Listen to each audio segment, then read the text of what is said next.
Hey guys, and welcome to another video. This will be a more in-depth follow-up video to our original introduction to Poland and their units. During this video we will show what it takes to make the units and how they handle against other units in IR1 and 2 in a 1v1. Although in a normal scenario you'll probably see swarms of the unit instead of just one, we're just testing the combat ability of a singular unit here. As we forgot to mention the cost of the Saboteur in the last video, it takes 60 seconds to train, takes up 1 population space, requires 300 food and 300 building materials, being made in the barracks when you hit IR2. To keep yourself safe from saboteurs, it's best to build machine gun towers or vision towers that can spot and alert other units to the saboteur's presence. The second unit we'll be going over is the Ulan. With 40 seconds to train, 2 population space taken up, 250 food, 50 building materials, being made in the stable and available from IR1. Although the Ulan is a cavalry unit, it also has a grenade feature, like the Russian IR2 soldier, making it quite effective at taking machine gun towers or buildings out with squads of them. Next, the Ulan will go against an ordinary IR1 soldier. The Ulan is able to defeat the soldier without any issues. However, just remember that when you tell the Ulan to specifically attack something, if it has the grenade upgrade, it will automatically hit them with the grenade instead of with their spear. Next up we have a machine gunner. With a fast rate of fire, it is able to dispose of the Ulan without taking any damage. You'd probably want multiple Ulans to surround and defeat the machine gunner. Next we have the submachine gunner, which does not do the best against the Ulan, still managing to deal a bit of damage. Next we have the Ulan against the British light machine gunner. The Ulan misses the grenade and gets up close to the inaccurate LMG, which causes it quickly to die. Now we have an interesting adversary, the unarmoured Flammenwerfer. Even though it would easily kill the Ulan if it attacked with its spear, as any non-armoured unit caught in the fire is assured a death sentence. However, in this scenario, the Ulan manages to land its grenade at the Flammenwerfer, killing the Flammenwerfer instantly, demonstrating the grenade's destructive ability. The last unit the Ulan will be fighting is going to be the cavalryman. In close quarters, the Ulan comes out victorious, but with a sliver of health left. The next Polish unit is the Tankette KS. With an 80-second training time, 4 population space taken up, 200 food, 200 building materials, and 400 metal available from IR1 in the factory after you research the light tanks. The first unit the TKS will be fighting is the howitzer.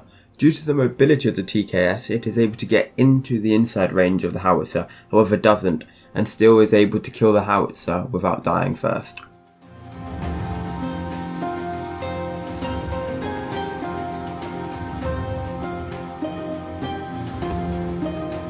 Next up we have the Turkish light cannon. Although it is very accurate, it only manages to get 2 hits off before the TKS gets in its inside range and promptly kills it. This will be a common occurrence when the Polish tanks go up against slow moving artillery, as they can easily maneuver and get in their inside range.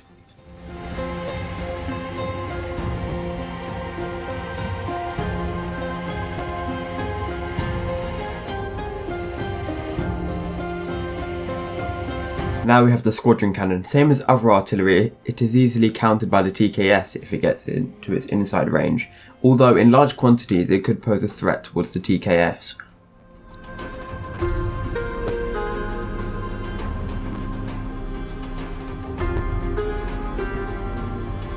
The fourth unit is the Tankette KD. It is an upgrade from the Tankette KS, which takes 140 seconds, 200 food, 500 building materials and 500 metal, which includes the time and cost to make the KS as well.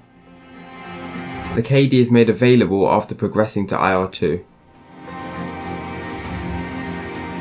Next we have the light tank up against the TKD. Due to the higher damage of the TKD and similar armour between both of the tanks, the TKD is able to defeat the light tank.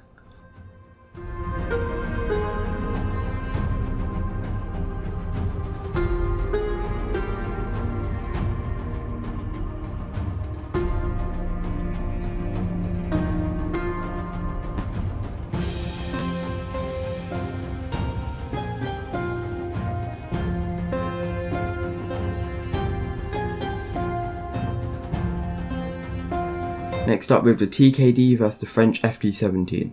Seeing that the FT-17 has a lot more health and slightly better armour, the higher damage of the TKD is negligible. Due to these advantages, the FT-17 manages to easily defeat the KD.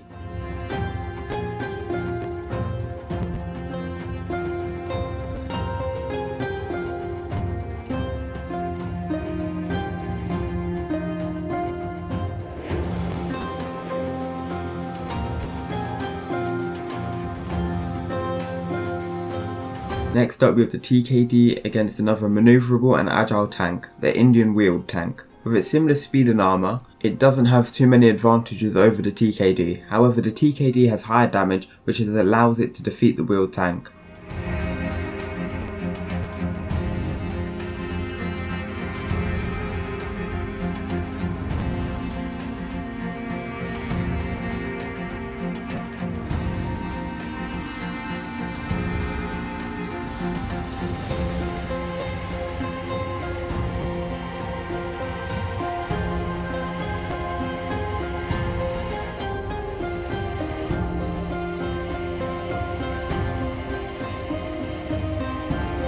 What we have now is the TKD up against the howitzer. Just like the TKS beforehand, it has the required mobility to get into the inside range and easily kill the howitzer, making artillery obsolete when dealing with manoeuvrable units like this.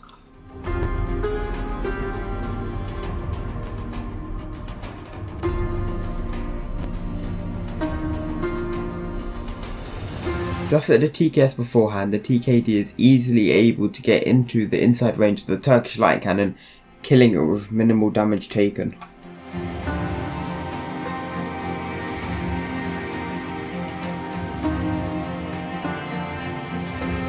Now we have the TKD against the squadron cannon. Seeing that the squadron cannon deals high damage and has a high range, it manages to get 2 hits on the TKD and kills it off before it can get into its inside range.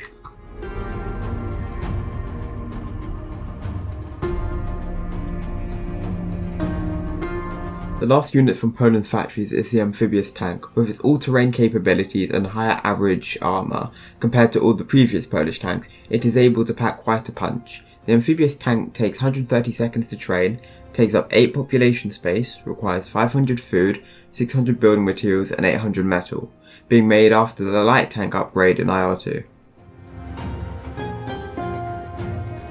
What we have the amphibious tank up against may be unfair. However, if the amphibious tank can defeat a battleship, it shows a real possibility for the amphibious tank as a light naval dominance unit.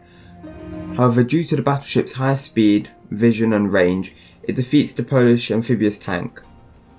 From the looks of it, the amphibious tank is not meant to challenge naval dominance from the UK, Japan or the average battleship, but it is meant to bypass walls and choke points by landing on lightly defended shores to wreak havoc.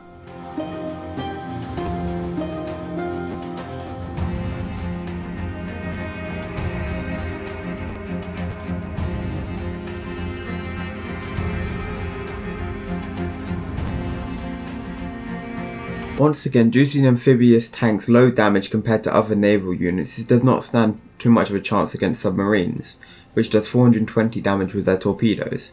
It doesn't help that the amphibious tank loses the majority of its vision when in the water.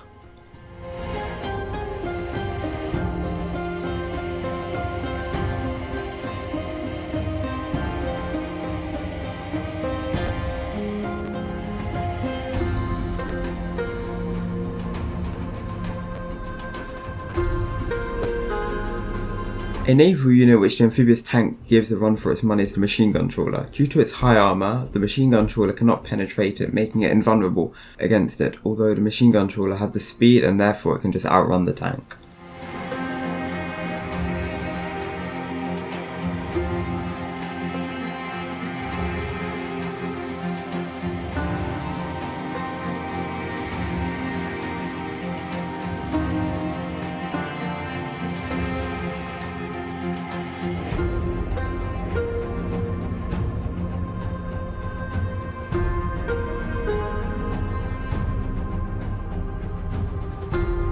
Another thing the amphibious tank is great at countering is sea forts. Once they get into their inside range, they are able to destroy the sea forts after some time.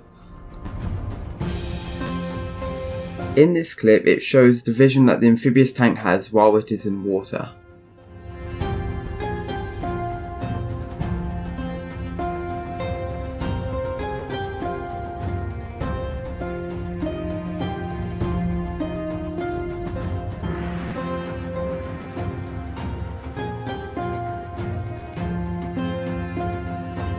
As I forgot to showcase this in the last video, Poland receives an alternative to the anti-tank hedgehog, which is called the Dragon Teeth, only costing 120 stone, no metal, but requires a stone mine to be made first, with a single layer being able to stop tanks.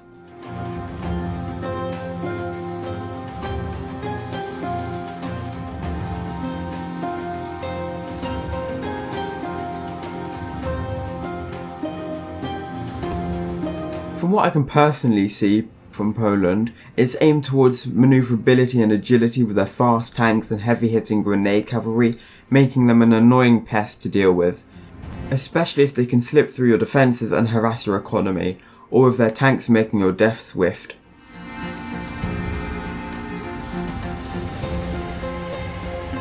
If you liked the video, please like and subscribe. Comment on what we can improve on, since it can massively help the channel and it helps us make higher quality videos.